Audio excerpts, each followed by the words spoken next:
This is not a political speech. This is a polished speech. So please calm down. Honorable Chief Minister, respected Shri Nara Chandrababu Naidu Garu, the transformative leader who made Hyderabad a pulsating IT hub and laid the foundation for the Telugu tech, a wave that swept the entire world. Our CBN sir, Honorable Home Minister Srimati Anita Garu, a person with a balanced blend of empathy, discipline and dynamism, Honorable DGP Shri Harish Kumar Gupta Garu, a fearless police commander, and my MLA Shri Bola Ramajanil Garu Pratipadu, and the chairman RVRJC College Shri Shrikant Garu, and Raipati Srinivas Garu and Surya Kotta Garu, and all the friends from the law enforcement, and most importantly of all the Guntur people, namaskar, good afternoon, thank you. ఒకసారి మీరు చరిత్రలోకి వెళ్తే ఎవరు IT గురించి ఆలోచించని రోజుల్లో IT గురించి ఆలోచించి తెలుగు జాతి మొత్తం ఈరోజు ప్రపంచంలో ఎక్కడ ఉన్నా కూడా అన్ని వర్గాల ప్రజల కంటే ముందుగా ఒక BMW కారులో కానీ ఒక బెంజ్ కారులో కానీ తిరిగే విధంగా చేసినటువంటి గొప్ప వ్యక్తి శ్రీ నారా చంద్రబాబు నాయుడు గారు. భారతదేశానికి హైటెక్ సిటీని పరిచయం చేసినటువంటి వ్యక్తి శ్రీ నారా చంద్రబాబు నాయుడు గారు. భారతదేశానికి రియల్ టైం గవర్నెన్స్ అనే పదాన్ని పరిచయం చేసినటువంటి వ్యక్తి శ్రీ నారా చంద్రబాబు నాయుడు గారు.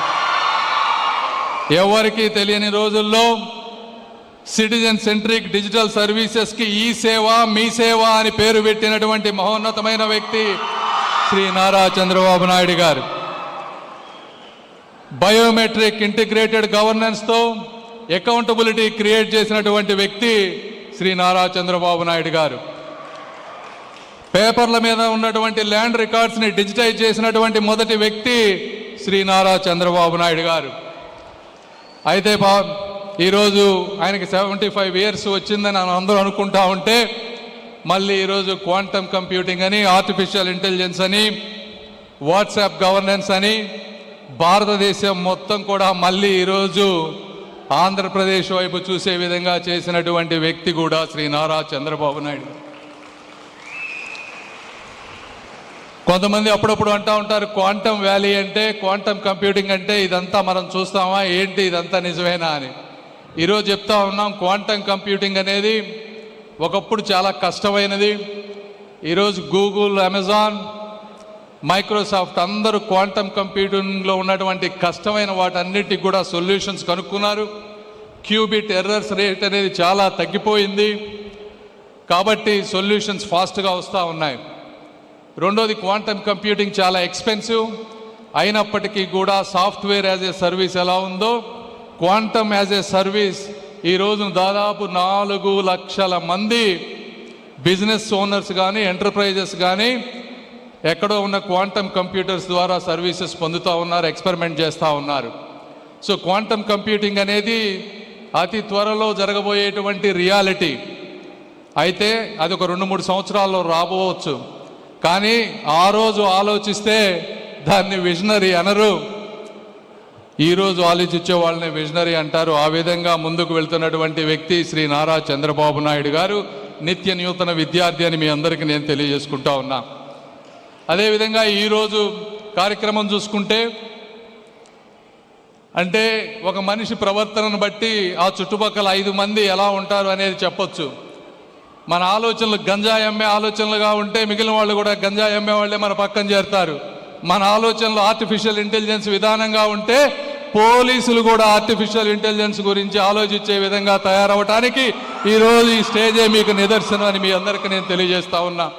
ఎక్కడా లేని విధంగా, భారతదేశంలో ఎక్కడా లేని విధంగా కేవలం ఆంధ్రప్రదేశ్లో ఈరోజు పోలీసు వారందరూ కలిసి ఈ ఆర్టిఫిషియల్ ఇంటెలిజెన్స్ గురించి ఆలోచించి సమాజంలో జరుగుతున్నటువంటి స్కామ్స్ కానీ ఇంకోటి అన్నిటికీ కూడా సొల్యూషన్స్ రాసే విధంగా దాదాపు 160 మంది దగ్గరికి తీసుకొచ్చి అందులో 60 మంది బెస్ట్ కంపెనీస్ని ఐడెంటిఫై చేసి సొల్యూషన్స్ వీరే చెప్పారు. ఎందుకంటే ఒక్కొక్కసారి ఐటీ వాళ్ళు చేస్తే అది సొల్యూషన్స్ రావు.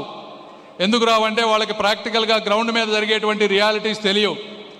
ఇది యూనిక్ హ్యాకథాన్. ఎందుకు అంటే పోలీసు వాళ్ళు సొల్యూషన్స్ ఇచ్చి వారందరినీ ఒక దగ్గరికి తీసుకొచ్చి 36 గంటలు ఇక్కడ కూర్చోబెట్టి ఈ సొల్యూషన్ అన్ని చేసే విధంగా ఒక ప్రాక్టికల్గా, అంటే సిలికాన్ వ్యాలీ ఇన్నోవేషన్ స్ట్రీట్ సొల్యూషన్గా వచ్చే విధంగా చేసినటువంటి ఆంధ్రప్రదేశ్ పోలీస్ వ్యవస్థ సభ్యులందరికీ, అదేవిధంగా దాంట్లో పార్టిసిపేట్ చేసినటువంటి ఆర్వీఆర్ జేసీ కాలేజీకి సంబంధించినటువంటి నిర్వాహకులకు, అదేవిధంగా దేశ విదేశాల్లో వచ్చినటువంటి ఏఐ నిపుణులకు అందరికీ కూడా నేను మనస్ఫూర్తిగా కృతజ్ఞతలు తెలుపుతూ ఉన్నాను. ఎప్పుడు ఇండియా అంటే టాలెంట్ ఉంది మాత్రమే అంటారు. ఈరోజు ఈ కార్యక్రమం ద్వారా ముఖ్యంగా పోలీసు వారి ద్వారా ఇండియాకి ఒక ఇంటెంట్ కూడా ఉంది అని తెలియజేసినందుకు మీ అందరికీ మనస్ఫూర్తిగా ధన్యవాదాలు తెలుపుకుంటూ, మీ అపూర్వ స్వాగతానికి అవకాశం ఇచ్చిన మీ అందరికీ కూడా మనస్ఫూర్తిగా కృతజ్ఞతలు తెలుపుకుంటూ సెలవు తీసుకుంటున్నాను. జై హింద్.